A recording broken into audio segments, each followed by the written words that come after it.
l'étude économique des migrations internationales, et en particulier l'impact qu'ont ces flux migratoires de plus en plus importants sur les économies d'accueil, est relativement récente. Elle date des années 80, donc vous voyez, c'est quand même très récent par rapport à l'histoire de l'analyse économique, mais elle s'est développée naturellement dans les pays avec une forte immigration, c'est-à-dire ça s'est développé au début aux États-Unis, en Australie, en Nouvelle-Zélande, et plus récemment en Europe. Aujourd'hui, c'est un thème qui est très étudié par les économistes à travers de nombreuses dimensions. Donc on en verra trois principalement, même s'il y en a bien d'autres, mais trois principales, qui sont l'impact de ces flux migratoires sur le marché du travail des pays d'accueil, donc sur les salaires et sur le taux de chômage, en particulier pour les natifs. La deuxième question qui a été très étudiée, c'est celle de l'impact de ces mêmes flux migratoires sur les finances publiques. Et la troisième question qu'on abordera également, c'est celle de l'impact de ces flux migratoires sur les votes, sur la dimension politique. Donc on s'éloigne un tout petit peu de la science économique, mais on fait de l'interdisciplinarité, donc on analyse aussi les aspects politico-économiques. Alors juste pour bien cadrer la question, ce qu'il faut voir, c'est que sur cette période aussi récente, des années 80 à aujourd'hui, on a connu une augmentation assez sensible des flux migratoires dans les pays de l'OCDE, dans les pays riches, pour simplifier. En 1990, le taux, la part des immigrés dans la population totale dans les pays de l'OCDE était de 7%. En 2020, elle est de 12%. Donc on a eu une augmentation presque le double, mais en part. Donc, ce qui vous montre bien les flux très très importants. Et si on s'intéresse à certains pays en particulier, on arrive à des taux encore plus élevés. En Allemagne, aux États-Unis, c'est 15%. Et dans des pays comme l'Australie, le Canada, la Nouvelle-Zélande, on monte même à une part des immigrés dans la population totale de 25%. Donc, c'est un phénomène de grande ampleur. Et donc, il était fondamental que les économistes étudient les différents impacts économiques de ces flux migratoires relativement importants. Quand j'ai parlé d'impact sur le marché du travail, on peut dire les choses plus simplement. Est-ce que finalement, cette population immigrée va avoir un impact négatif sur le taux de salaire des natifs et également un impact négatif sur le taux de chômage des natifs? Pourquoi? A priori, c'est ce à quoi on pourrait s'attendre. C'est ce à quoi on pourrait s'attendre pour une raison très simple, c'est que, vous savez, en économie, c'est la loi de l'offre et de la demande. Et quand vous avez une entrée massive de personnes dans une économie, eh bien, c'est une offre de travail qui est plus importante. Et donc face à cette offre de travail qui est plus importante, le marché doit plus ou moins s'ajuster et l'ajustement, il peut se faire soit par les prix, soit par les quantités. Et donc si l'offre de travail augmente, eh bien, c'est le salaire qui va diminuer, ou si le salaire évolue peu, c'est les quantités qui s'ajustent et ça passe par une augmentation du chômage. Donc face à ce mécanisme simple, il y a eu beaucoup d'études qui ont été menées et de deux types. Donc la première catégorie de travaux a consisté à faire des petits modèles du marché du travail des différents pays auxquels on s'intéresse, en modélisant bien cette offre et cette demande. Et ce qu'ont montré ces travaux, c'est qu'en réalité, l'immigration avait peu d'effet sur le salaire des natifs et sur le taux de chômage des natifs. C'était relativement neutre. Il peut y avoir un effet à court terme, mais pas à moyen terme. Bon, l'inconvénient de ces approches-là, c'est que c'est des modèles, donc il y a un certain nombre d'hypothèses un peu lourdes. Donc il y a une deuxième série de travaux plus empiriques qui ont fait soit des études économétriques sur des zones géographiques bien circonstanciées pour regarder comment ces flux migratoires supplémentaires affectaient le taux de salaire et le chômage. Et là, à nouveau, on a obtenu des résultats similaires, donc ce qui était plutôt rassurant, à savoir que ça affectait peu le taux de salaire des natifs et le taux de chômage, et que même parfois, dans certains cas, ça entraînait une augmentation légère du salaire des natifs. Tout simplement parce qu'on se rendait compte qu'il y avait une certaine complémentarité entre les qualifications des immigrés et celles des natifs, ou les qualités intrinsèques des immigrés par rapport à celles des natifs. Donc il n'y avait pas de substitution, donc d'où le fait que les salaires ne baissaient pas. Et puis, toujours dans ces approches non structurelles, vous avez, ça c'est très intéressant, ce qu'on a appelé des études qui sont fondées sur les expériences naturelles. C'est-à-dire qu'on s'est focalisé sur des villes ou des régions qui ont connu un afflux massif d'immigrés sur une très courte période pour voir comment le marché du travail a réagi. Donc c'est des expériences, on ne peut pas les faire en laboratoire, contrairement aux autres disciplines, donc c'est des expériences naturelles. Et donc je vais vous donner 3 exemples marquants. La première expérience naturelle qui a été menée, ça a été de regarder l'impact qu'a eu le flux de réfugiés, enfin d'immigrés cubains. En 1980, Fidel Castro avait autorisé, mais momentanément, les Cubains qu'il souhaitait à migrer. Et donc vous avez eu un afflux en quelques mois de 100 000 Cubains dans la ville de Miami. Après, il a refermé. Donc, en quelques mois, vous avez 100 000 Cubains qui sont arrivés dans la ville de Miami. Et donc on a regardé concrètement ce que ça a impliqué sur le marché du travail local. Alors, à très court terme, bien évidemment, tout le monde n'a pas trouvé un emploi, donc vous avez eu un taux de chômage plus élevé, etc. Mais très rapidement, le marché du travail de Miami a fonctionné comme les autres marchés du travail aux États-Unis. Donc ce qui montrait que finalement l'économie était capable d'absorber ce flux important et de maintenir des salaires et des taux de chômage équivalents à les autres zones géographiques qui n'ont pas connu ce choc important. Les 2 autres exemples, mais je rentrerai moins dans les détails, 2 autres exemples marquants, ça a été justement le flux lié aux rapatriés d'Algérie, donc dans les années 62-65.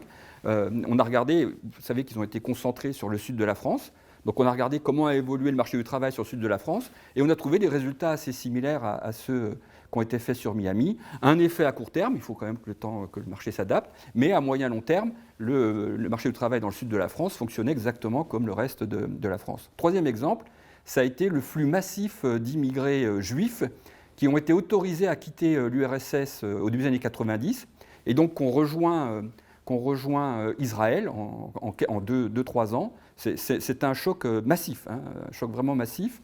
Et à nouveau, il a fallu quelques mois, voire une année pour absorber ce flux massif, mais à moyen terme, même à court terme, moyen terme, il n'y a pas eu d'effet pérenne à la baisse des salaires ou une augmentation du taux de chômage en Israël. Donc, tous les travaux, quelle que soit la méthodologie utilisée, structurelle, économétrique ou expérience naturelle, vont dans le même sens que finalement les économies, et en particulier leur marché du travail, est capable d'absorber ce flux plus ou moins massif de population immigrée. Deuxième question qui est abordée dans l'analyse économique de l'impact des flux migratoires, c'est celle qui porte sur les finances publiques. Alors, les finances publiques, c'est-à-dire sur est-ce que les immigrés contribuent aux impôts, taxes, cotisations diverses, plus ou moins que les natifs, et est-ce qu'ils font plus appel aux prestations sociales ou moins que les natifs. Cette question-là, elle a été abordée sous 2 angles un peu différents. Le premier angle, ça a été de savoir est-ce qu'il n'y avait pas ce qu'on appelle en anglais un magnet effect, un effet aimant, c'est-à-dire est-ce que les immigrés finalement ne sont pas attirés par les zones géographiques, les pays, les régions, où les prestations sociales sont les plus avantageuses.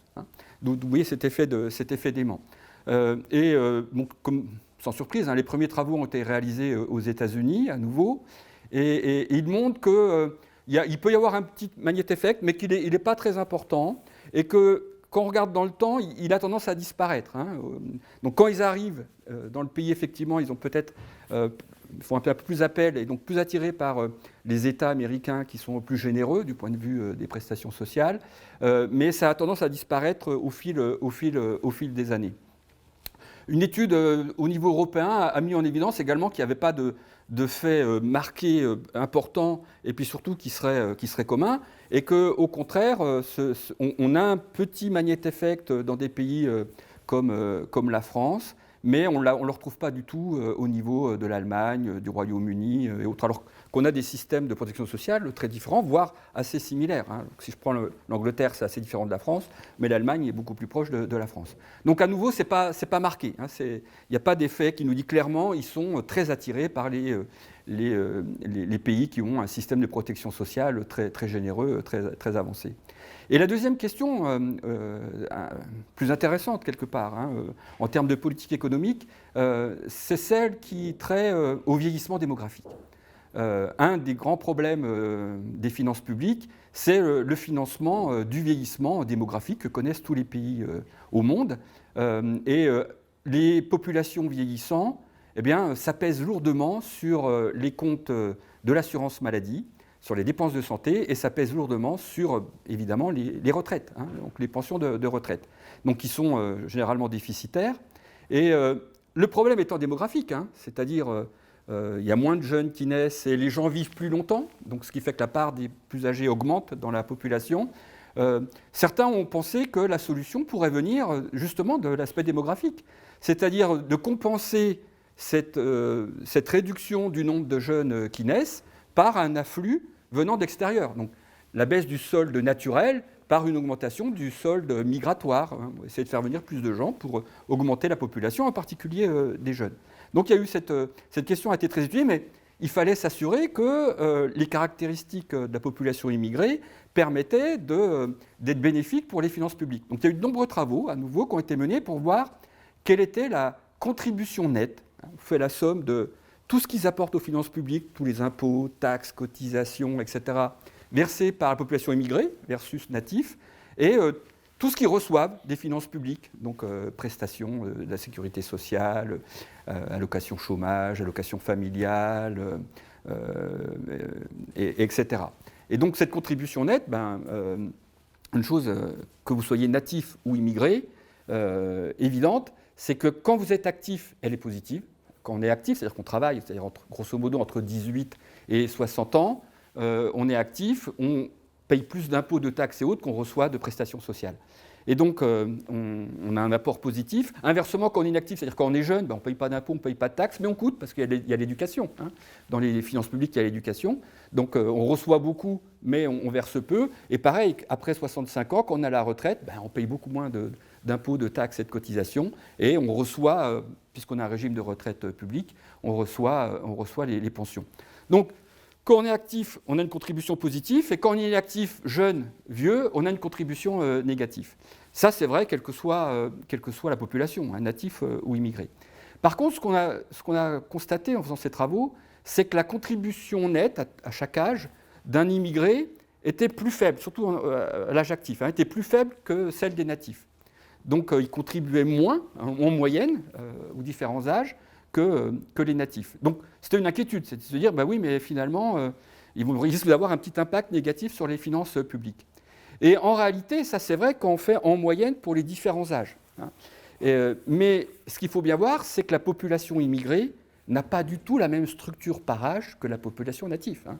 Je rappelle qu'un immigré, c'est une personne qui rentre sur le territoire national, mais qui est née de nationalité étrangère à l'étranger. Donc il y a très peu de très jeunes dans les immigrés. Hein. Je ne parle pas de la seconde génération, je parle bien de la première génération. Donc il y a très peu de très jeunes. Et donc cette population est très concentrée sur la population active. Donc ça contrebalance complètement cet effet un peu négatif qui est de dire mais ils ont une contribution plus faible que les natifs, donc qui risquent de peser sur les finances publiques. C'est contrebalancé par le fait, oui, mais ils sont concentrés, cette population est concentrée sur la population qui a cette contribution positive. Et ils sont moins présents dans les tranches d'âge qui, eux, ont une contribution négative. Et donc, au total, on se rend compte qu'effectivement, au total, c'est-à-dire sur l'ensemble de la population immigrée d'un pays, avec ces structures par âge très positives, ils ont très peu d'effets négatifs sur les finances publiques. C'est proche de zéro. C'est neutre. Hein. Donc, ça a enlevé cette crainte-là. Mais en même temps, du coup, comme c'est relativement neutre, ça montre bien que ce n'est pas forcément la solution, pour alléger le fardeau du vieillissement démographique sur les finances publiques. Donc pas d'impact négatif, mais pas non plus d'impact positif très important. Donc ça a bien un effet de réduire un petit peu le fardeau fiscal du vieillissement démographique, mais ça ne peut pas être la solution, hein, très clairement. Enfin, troisième question, qui est beaucoup traitée aujourd'hui, et vous allez comprendre pourquoi compte tenu de la thématique, c'est l'impact que peut avoir cette population immigrée dans les pays développés, les pays de l'OCDE, sur le vote, donc sur la dimension politique. Alors vous voyez qu'on quitte un peu le champ où sont à l'aise les économistes, marché du travail, finances publiques, pour aller sur un champ qui est un peu en dehors de notre discipline, les sciences politiques. Mais il y a beaucoup d'économistes qui ont étudié ces derniers temps est-ce qu'il y a une relation entre la part des immigrés dans une zone géographique et les résultats électoraux. Et dit autrement, les politistes nous expliquent quand même que l'immigration est un thème mis en avant par les partis populistes et qui peut expliquer d'ailleurs la montée du populisme dans les pays développés depuis une dizaine, une quinzaine d'années, ou une vingtaine d'années même. Donc il y a eu un certain nombre de travaux qui ont été menés. Et alors, il y a déjà deux choses qui me semblent importantes d'aborder sur cette question. La première, ils ont d'abord regardé finalement comment se formaient les opinions par rapport à la réalité. C'est-à-dire, vous avez une série d'enquêtes, en particulier une enquête européenne qui est très bien faite, qui pose régulièrement, chaque année, une série de questions. Donc on peut suivre au cours du temps comment évoluent les opinions publiques et qui s'interrogent sur pensez-vous que le taux d'immigrés est très élevé, peu élevé dans votre pays, qu'ils affectent le marché du travail, pensez-vous qu'ils touchent beaucoup de prestations sociales et donc qu'ils pèsent sur les finances publiques. Et ce qu'on constate, c'est qu'il y a un décalage important entre les perceptions qu'a l'opinion publique de la réalité. Donc clairement, quand vous interrogez les habitants d'un pays ou d'une zone géographique, vous leur demandez est-ce qu'il y a beaucoup d'immigrés dans notre région, eh bien, il y a une majorité qui vous dit oui. Alors que c'est une zone géographique où les immigrés sont relativement en nombre limité par rapport à d'autres zones. Donc, et pareil, si vous leur posez la question, mais est-ce que vous pensez que ça a un effet négatif sur le chômage, ils vous répondent majoritairement oui, alors qu'on a vu à travers les travaux économiques que ce n'est pas le cas. Donc il y a une mauvaise perception entre la réalité et ce qui joue, d'ailleurs, ce qui joue. Et donc, dans un deuxième temps, on a regardé si, quelque part, cette mauvaise perception pouvait expliquer un certain nombre de résultats électoraux. Donc, il y a eu beaucoup depuis une dizaine d'années. Il y a un grand nombre de travaux qui ont été menés sur des élections locales, principalement. Je pense au Danemark, en France, en Italie.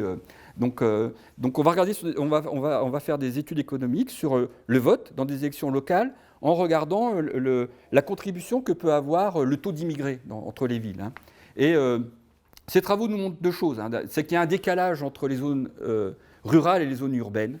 Clairement, dans les zones urbaines, quel que soit le taux d'immigrés dans la ville, ça n'affecte pas les résultats, alors que ça joue effectivement dans les zones à la campagne, clairement. Et il montre effectivement que dans les zones où le taux d'immigrés est plus élevé, eh ben, vous avez un vote en faveur des partis populistes ou d'extrême droite qui est plus élevé que d'autres zones. Donc il y a bien une relation entre le taux d'immigrés dans une zone géographique et les résultats électoraux des partis extrêmes anti-immigrés. Et cette relation, elle vient souvent, c'était la première partie des études, elle vient souvent d'une mauvaise perception de la réalité de cette population immigrée en termes économiques. Donc on a vu trois grands thèmes qui ont donné lieu à beaucoup de travaux économiques, l'impact sur le marché du travail, l'impact sur les finances publiques, l'impact électoral de ces flux migratoires. Ce qui est intéressant, je pense, là, pour conclure en quelque sorte, c'est que les travaux qui se développent depuis 4-5 ans et qui sont amenés à prendre de l'ampleur sont justement des travaux qui sont à la frontière de la dimension économique. Je pense qu'on a dit l'essentiel, on n'a jamais tout dit, mais on a dit l'essentiel sur les aspects finances publiques, marché du travail, et donc on voit bien que de plus en plus les économistes, ils vont sur la dimension politique, la dimension culturelle. Moi je vous ai dit sur l'impact électoral de l'immigration, qu'il y avait une mauvaise perception par rapport aux dimensions économiques. Mais on voit bien que dans cette question-là électorale, il y a une dimension culturelle qui est importante. Et donc il y a aussi des travaux qui sont menés par les économistes sur les relations entre immigration, culture.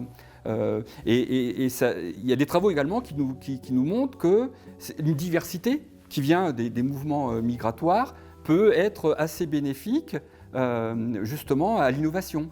Ce n'est pas un hasard si dans la Silicon Valley, vous avez le taux d'immigrés le plus élevé. Et ces immigrés, ce n'est pas dans des emplois peu qualifiés, comme on le retrouve dans beaucoup de pays développés, c'est dans les emplois les plus qualifiés, dans les startups. Et donc on peut mettre en évidence aussi, vous voyez, une relation entre l'immigration, la diversité, y compris culturelle, et de l'innovation technologique, et donc de la croissance économique. Donc là, les travaux, vous voyez, ils sont sur des aspects qui sont à la frontière de la science économique et qui les rendent d'autant plus intéressants.